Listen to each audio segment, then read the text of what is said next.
Hey, it's Justin Harvey. Thanks for tuning into the Anesthesia and Pain Management Success podcast. With APM Success, we take a close look at important topics pertaining to business, practice management, personal finance, and careers for anesthesiologists and pain management physicians. We work hard to take your critical questions straight to the experts. Thanks for listening. Hello, ladies and gentlemen, and welcome to episode 214 of Anesthesia and Pain Management Success. I'm super excited to bring to your eardrums today an old friend, Meagan McGuire. Meagan is I'll tell you this in full honesty, I think she's one of the people in America that knows the most about student loan policies, student loan planning, and I can think a few other people, other than perhaps the Pope himself, Travis Hornsby, a few other people who I would be more excited to bring to our audience to talk about student loans, all the things that have happened in the last 3 years, the fact that we're going back into repayment and people now need to figure their stuff out, and many are scrambling. Meagan, thanks for being here. Oh my gosh, thank you. You really flattered me coming on. So I will answer any question you have for me today. Excellent. So Meagan and I were co-workers for a little while. I was a hired gun consultant at Student Loan Planner for a couple of years when APM Wealth was just getting off the ground. It used to be called Quantify Planning before a little intellectual property lawsuit, but that's a tale for another day. And I had a couple days a week, and Meagan did too. We were like neck and neck, where we would see who could do the most 1 hour student loan consults in a day. And I would get to the point where I would start them at 8 a.m. Eastern, and I would finish at 11 p.m. with people on the West Coast. Yeah. And I would stack 60-minute calls and maybe have 4 minutes in between a call to either use the bathroom or stuff some lunch in my face. And I remember those days very fondly.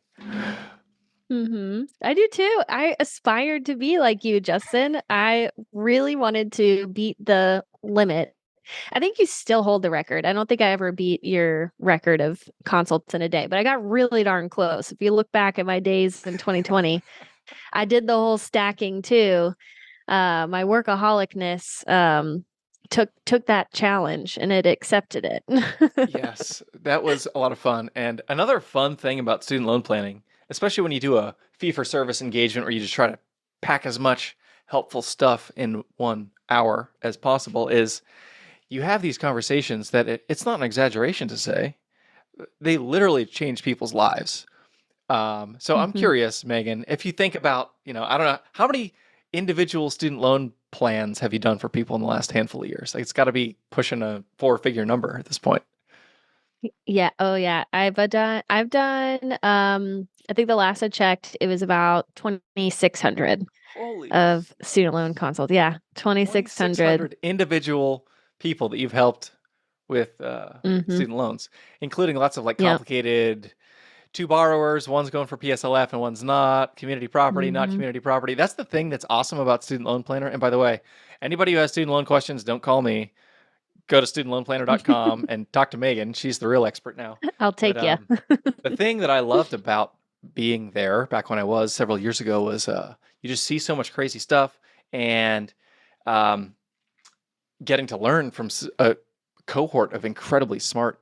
They're really financial advisors who are savvy to student loan policy. Something that consumers don't understand is that most advisors know nothing about student loans.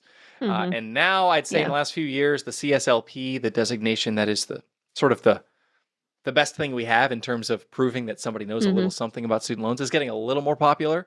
But it was like the blind leading the blind for a long time. And so the student loan planners' work that they've done over the last few years, I felt really lucky to be a part of, had a lot of fun. Are there any individual consults for you, Meagan, that stand out in your mind as far as that was a really fun one or a crazy one or even a terrible train wreck? We'll take that one too. Oh my gosh. Well, I'll tell a positive one first. We'll keep it positive. So I had one, and this isn't even a public service loan forgiveness story. This is more like a longer term forgiveness story. So the 20 or 25-year timeline. And so that always seems so far away. That always did. Even when we were working together, that felt so far away for so many people. But I had one woman who was in and out of forbearance for years, just a single mom, trying to make enough to, put food on the table and, to work her way up in her career. And so she had a lot of forbearance on her account. She had a lot of repayment on her account too, though. But she had those FFEL loans, those older FFEL loans. And this IDR account adjustment that's going on right now is a huge deal for her. It allows her to convert those loans now into direct loans without erasing payment history, which is a big deal. And it counts all those extended forbearances too, because they were over certain thresholds. So we could certainly talk about more of that today. But I was looking at her file, counting up her payment history, counting up her forbearances, and we realized, hey, you're at like 19, almost 20 years of repayment.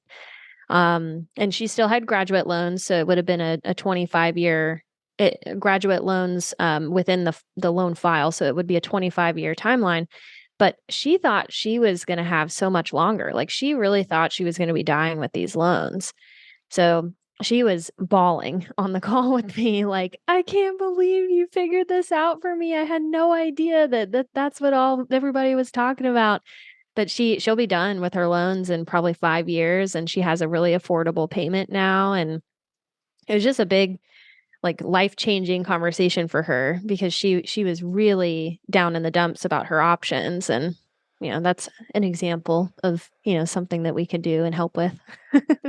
I think I do miss that about the student loan consults is it's such a shot of adrenaline. Yeah. Like, because you do Oh, get yeah. those. And honestly, like, it's a pretty good, a pretty high percentage of the time.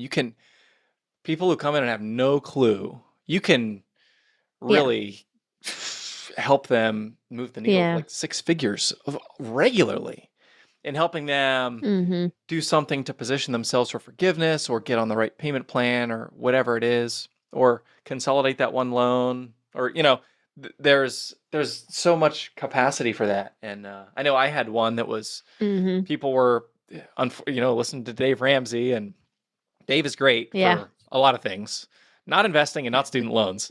Right. And the rice and beans, you're going to rub your nose in this and you're going to suffer until you've suffered enough. And, that's his like whole thing. And it's like, man, that's just it's not the best way.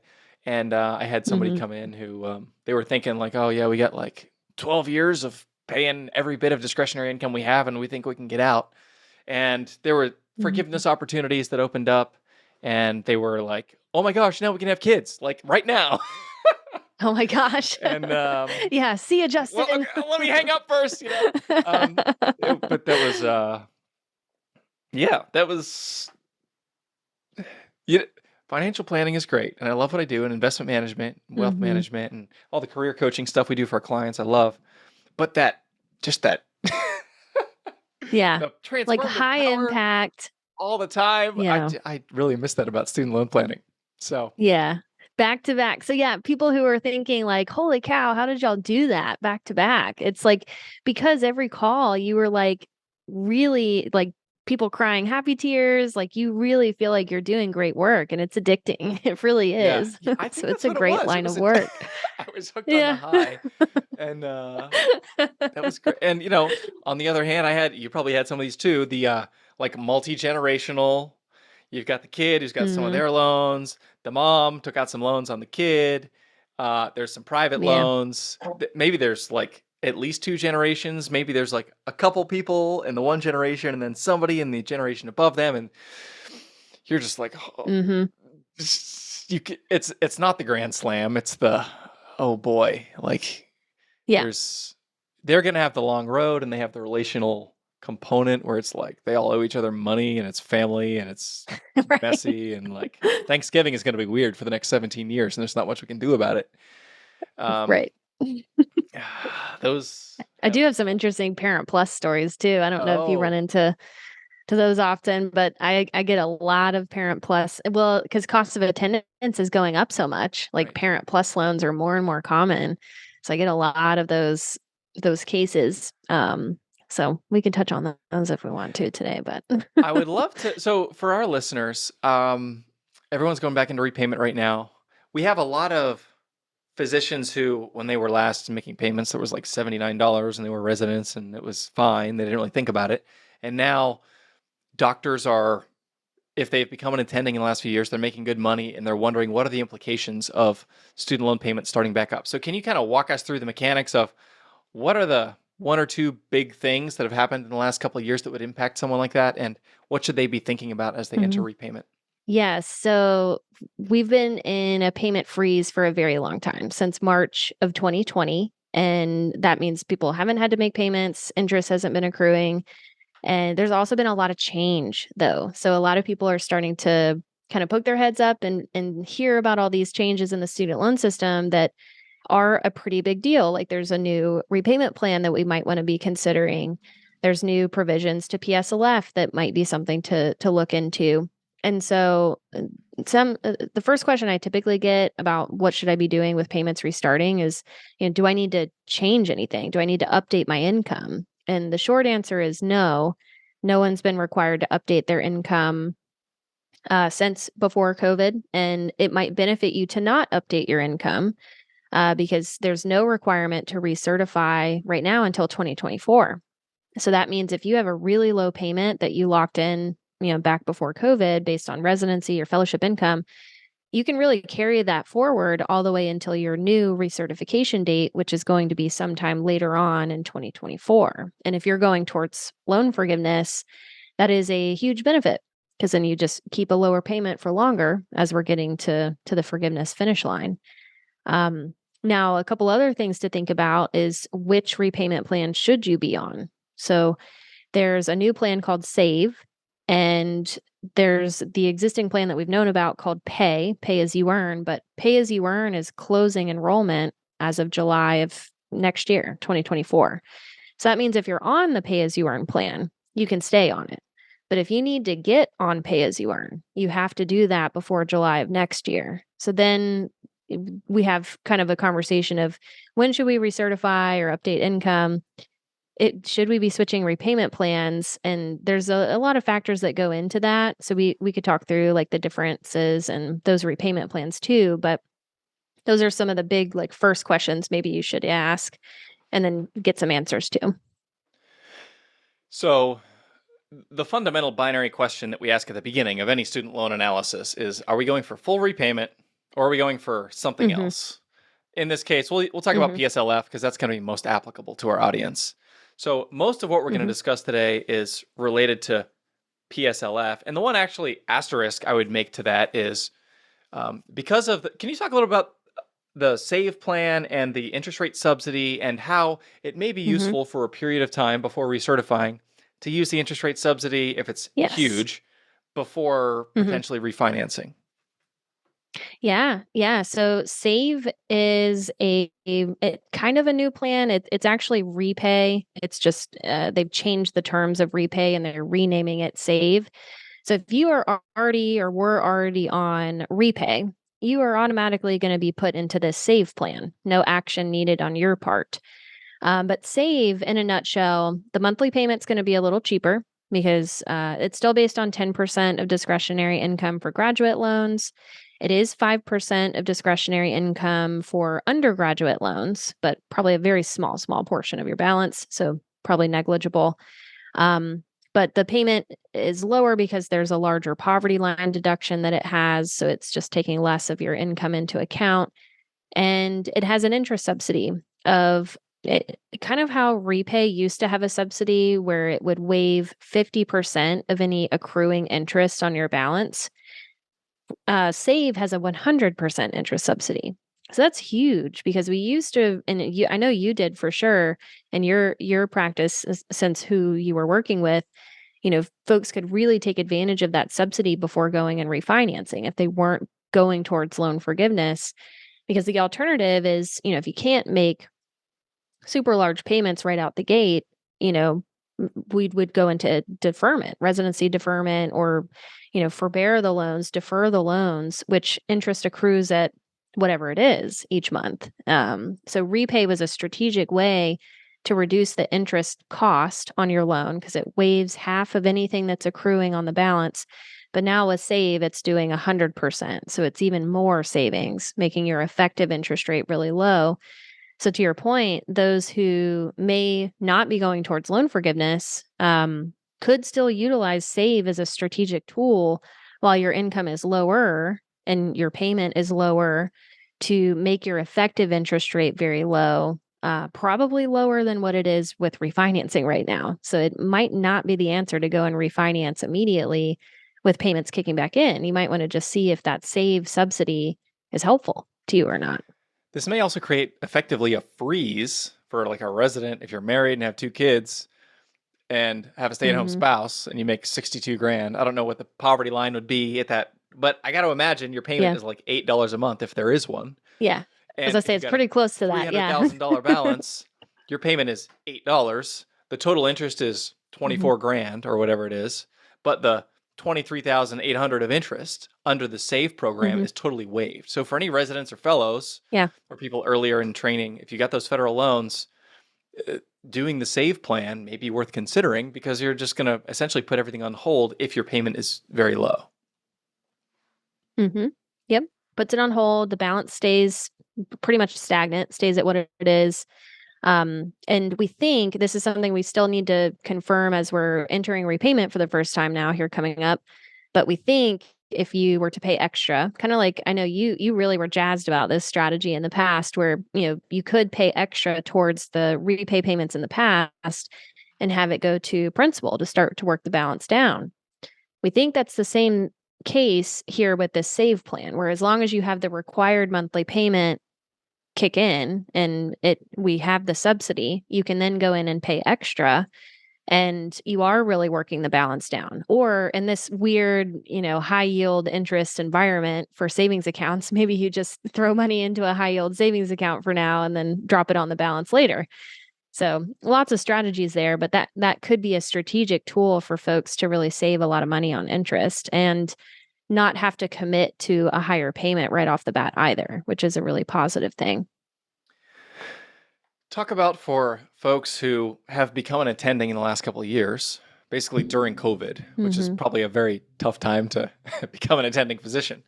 Gosh, yeah. And they're trying to get to PSLF and they have a low payment and SAVE is an uncapped plan and they got to get on pay as you earn before July. Can you just kind of talk through how you would think about that as far as Mm-hmm. keeping the payment as low as possible with the right combination of different payment plan options?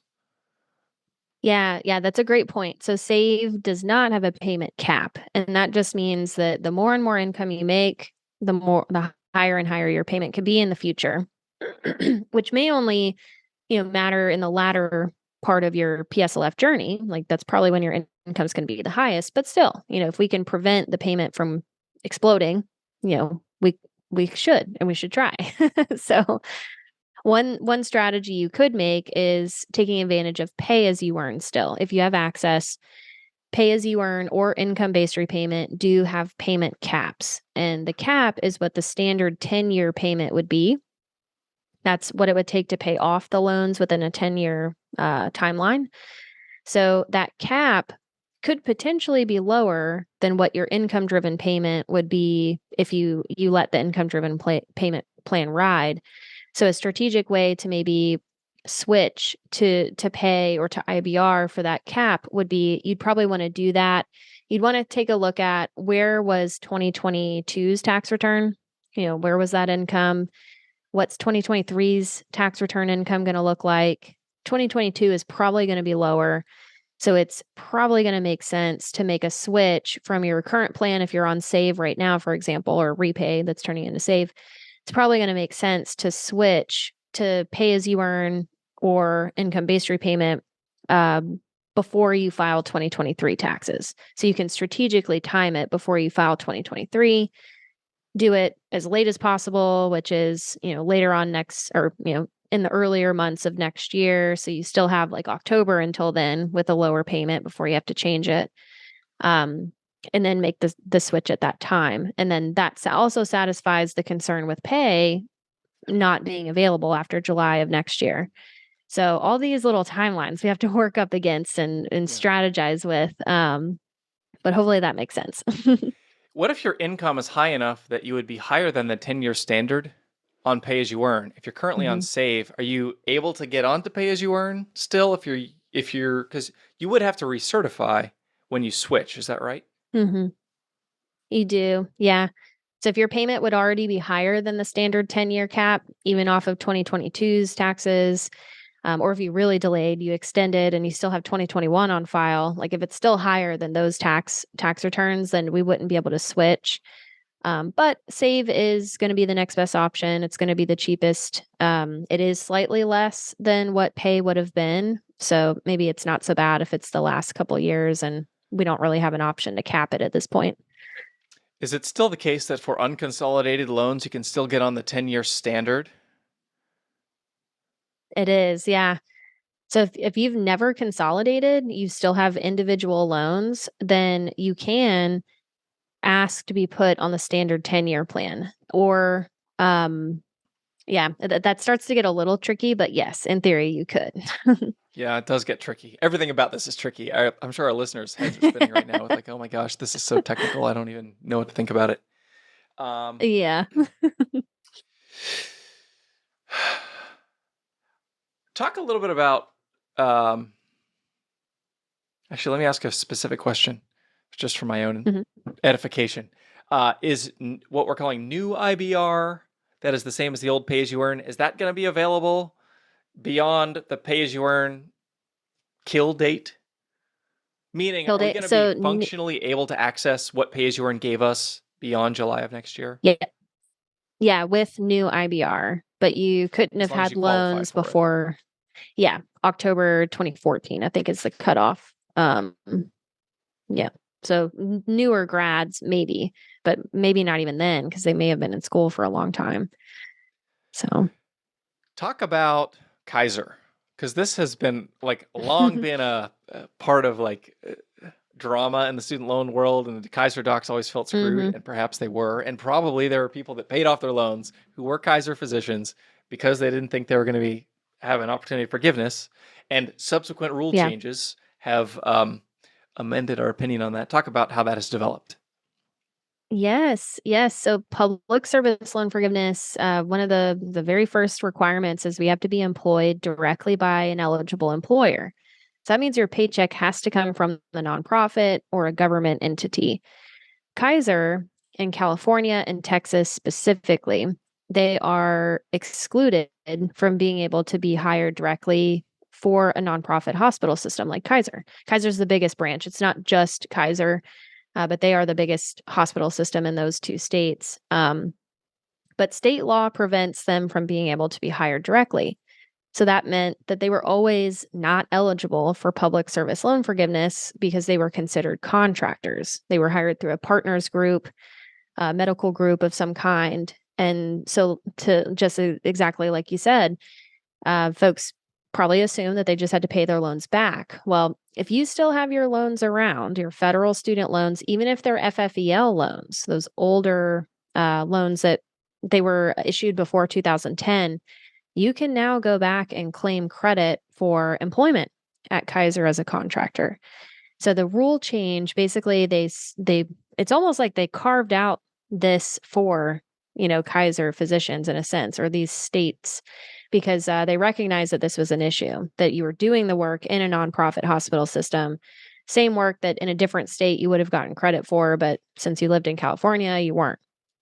And so they made this rule change on July 1, and we found out it is retroactive, where if you've been in a Kaiser hospital system, working in this capacity, you can go back and get credit for all of that prior payment history. And since the IDR account adjustment is going on right now, you didn't have to have direct loans. You didn't have to be on an income driven plan. You just had to have had loans and been making payments, or you could have had extended forbearances like in school, or residency forbearance, for example. Um, so that's a huge deal because people can now go and get credit towards PSLF, and we need 120 payments, or essentially 10 years of it doesn't have to be consecutive, but if it was consecutive, 10 years of employment and of payments on the loans to achieve forgiveness. And that credit will retain itself going into the future.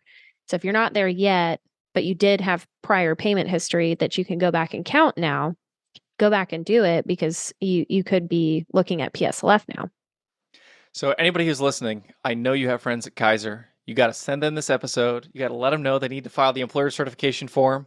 They've been out of training for about 6 years. You could literally make their day by wiping away all of the loans. And you can experience what Megan and I have experienced so many times by, wow, look at, on this technicality, it actually turns out that it's like $250,000 in your pocket. It's a pretty good day's work. If that happens, you better email me and let me know because I want to experience the joy vicariously.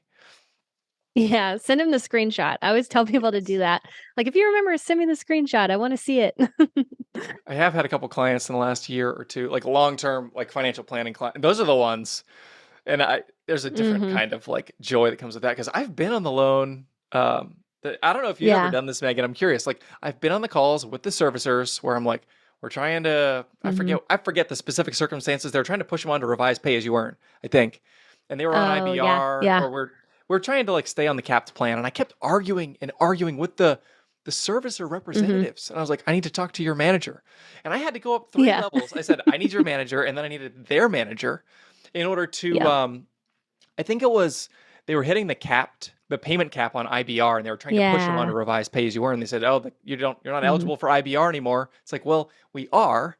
And it's the capped payment that is the 10-year stay. So I was, so when that one actually, she got PSLF just a couple months ago, and that was one of those moments. Of, oh, yay! That was I just remember it was like hours on the phone, and it's so sad. Yeah, like unless you are literally better at those people's job than they are, so many people have just been shoved off into revised pay as you earn, an uncapped plan. Your payments go way up, and then you have a number of years of that, and it costs you tens or hundreds of thousands, or if it doesn't totally obliterate your opportunity altogether for forgiveness, which is just a real shame.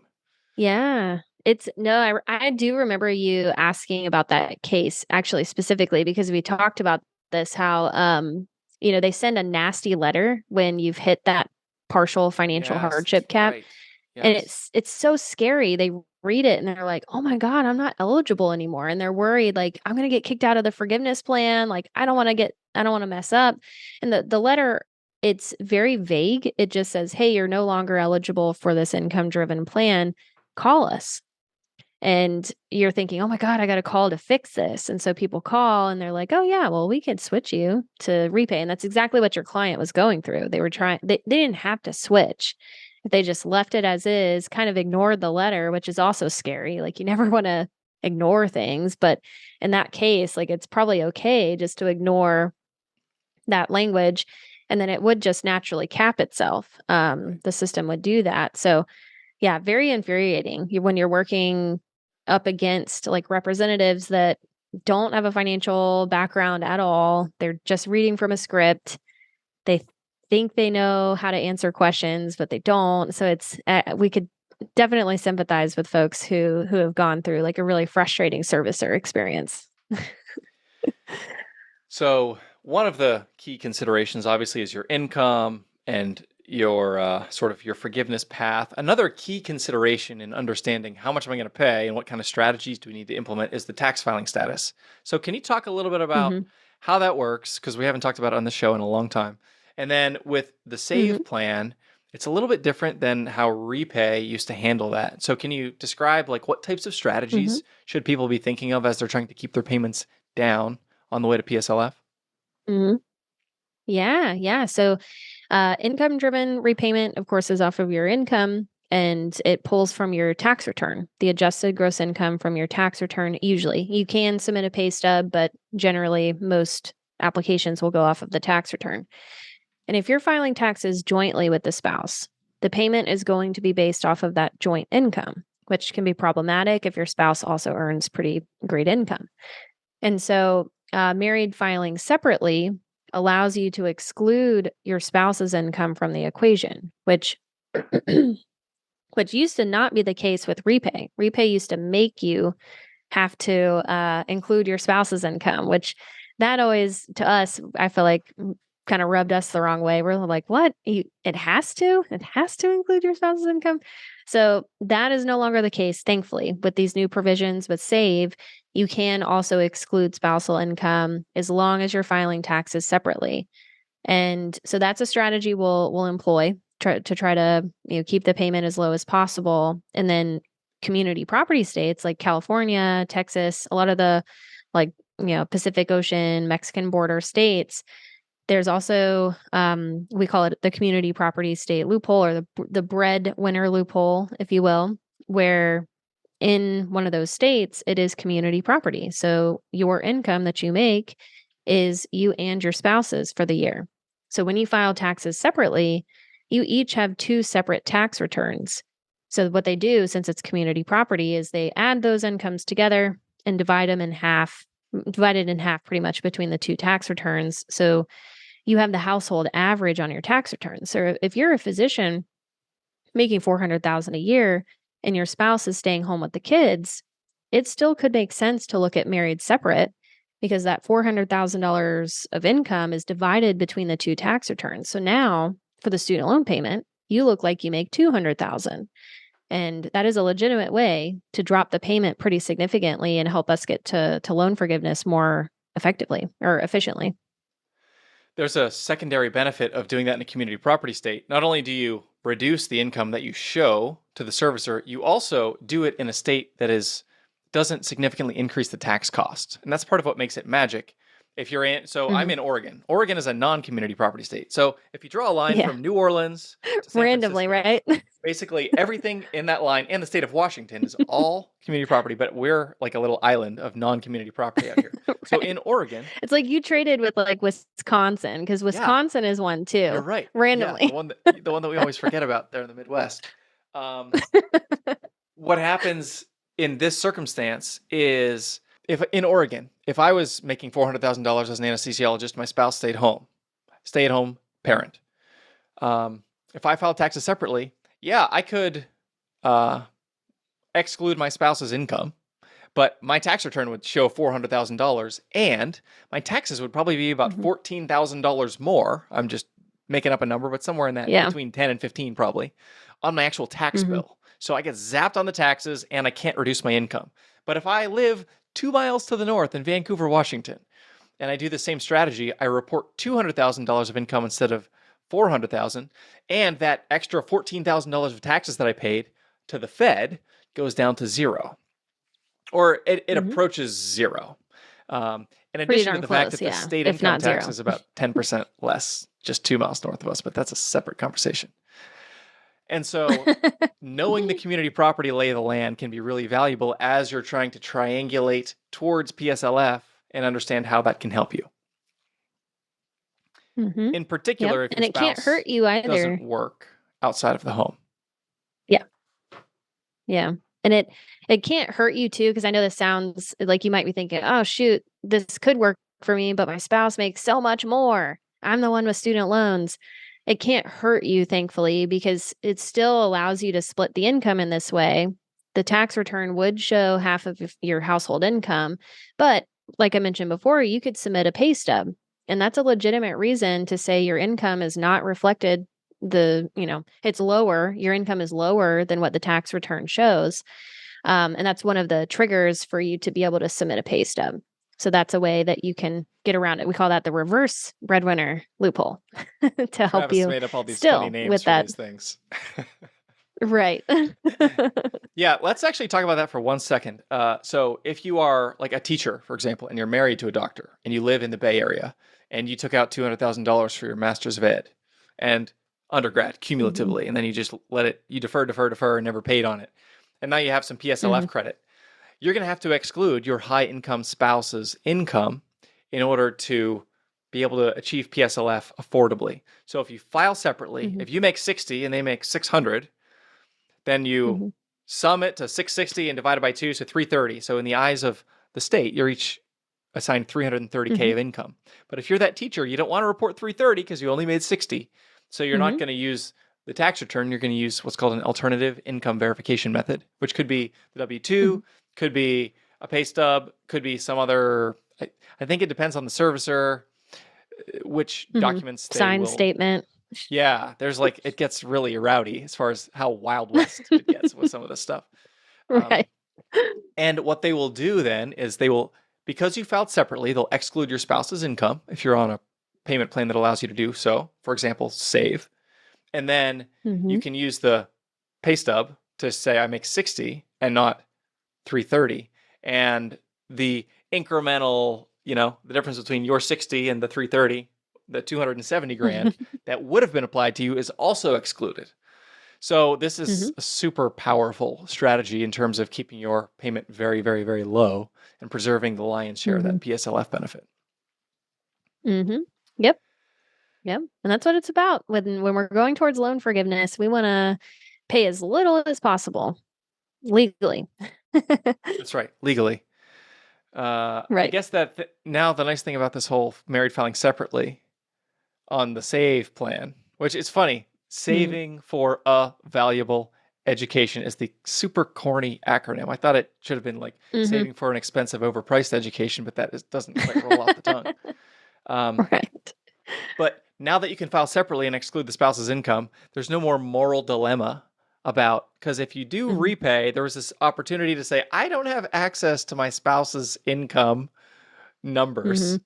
And then I've talked Yeah. to a lot of people about like, can't I just say that I don't know how much my spouse makes? Like, well, you could, but Mhm. you might go to jail or something. I don't know what would happen. Right. Um, or be have the Right. full, weight of the Department of Ed crush you into oblivion. I don't want that to Mhm. happen to anybody. So now it's nice that they've just said, all right, we don't care, just file separately and it's all good. Makes a lot more sense, Mhm. logically speaking.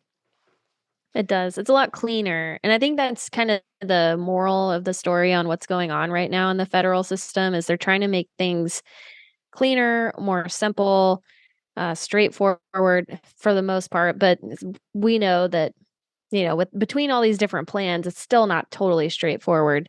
But their application process is a lot easier now. I don't know if you've seen this yet, but the PSLF application is completely digital now, where you can send an electronic copy to your employer and they Mm. can sign it via DocuSign and it gets submitted Whoa. directly to the Department of Ed. Yeah.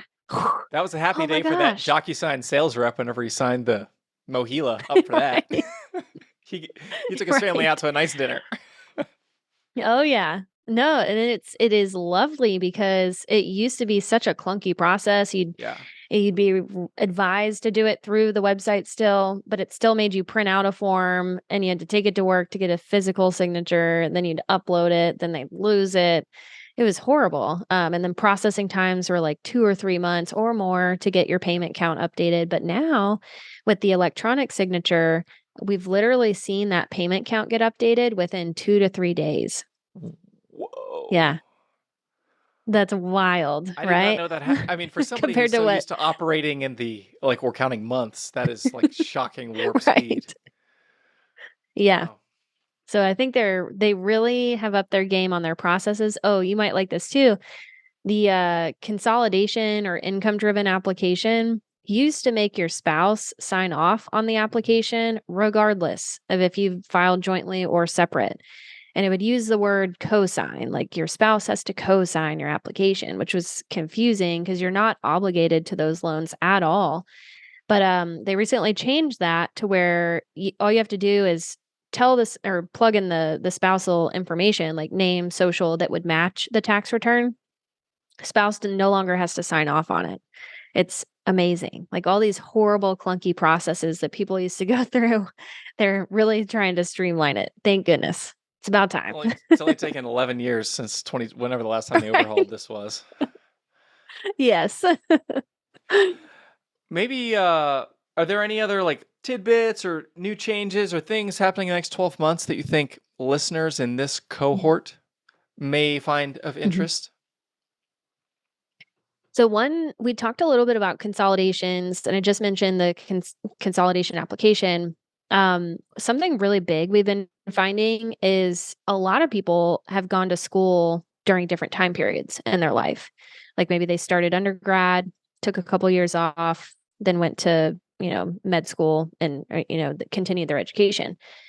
Um, so with that being said, there could be loans that you have on your loan file with different payment counts. towards PSLF potentially, or towards longer term forgiveness. And if you consolidate before the end of this year, so before 2023, the end of 2023, and that just means submitting an application. The consolidation doesn't have to be done by the end of the year. We just have to get it submitted. The payment count will be rounded to the highest payment count that any one of those loans has. So I'll give you an example of how impactful this is.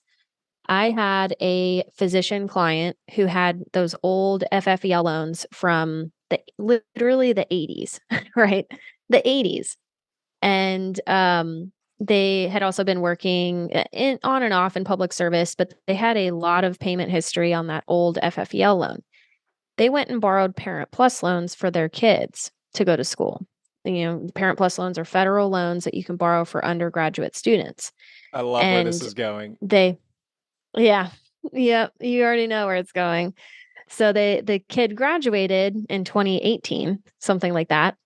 And all of this stuff starts coming out, and she reaches out to us because she thinks her older graduate loans can get forgiven now because she's had both like IDR forgiveness credit and possibly PSLF credit. So she really called about her own graduate loans, and she's like, "Oh yeah, and I've got these Parent Plus loans.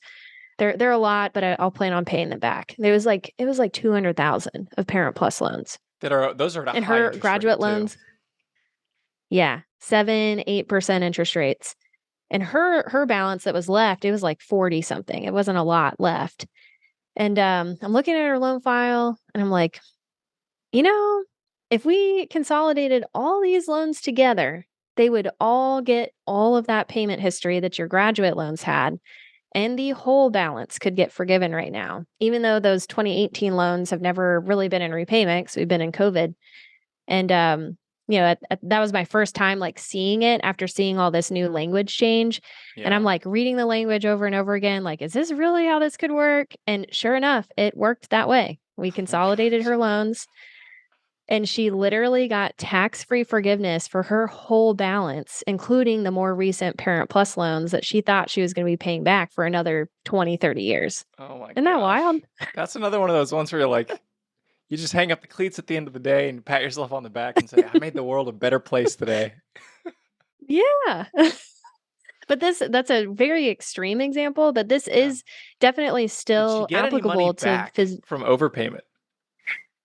So no, because her FFEL were commercially held loans. Okay. So we couldn't have gotten any refunds on commercially held. That would have been like the Superman case. If there was like 20 years of payments refunded. Oh yeah, that would have been amazing if she had direct loans. That could have been the case potentially, but no. So yeah, very, very interesting, very nuanced, but it could totally be applicable to anybody who has payment history in the past on older loans that the newer loans may not have. And so we're seeing physicians get a couple extra years towards PSLF because they took a year off and worked in a hospital for a year. Or worked at the school for 24 months until they went back to grad school. So like, that's a big deal when you add up how much those payments would have been if you had to keep paying for 2 more years, Yep. So anybody who needs to talk to Meagan, now that you know what kind of magic she can perform, go to studentloanplanner.com. Wizardry. You can request a booking with her in particular, probably. I understand that bookings are, payments are starting back up, so you probably have to wait a few months. But it would be well worth it. Don't talk to me because I don't do this anymore unless you're already a client. Then lucky you. I will figure all this out for you. But couldn't recommend Student Loan Planner highly enough. Meagan and the rest of the team are all they spend all their time doing this stuff, and it's changed so fast. I was telling Meagan before this call, I feel like I need to get up to speed now in the last 3 years. But they do an awesome job. So Meagan McGuire, thank you very much for your time. This was a lot of fun for joining us on the podcast today. Oh my gosh. Thanks for having me so much, Justin. Maybe we'll bring you back again sometime. It was just so much fun. This was fun. Yeah. Hey, I'm down.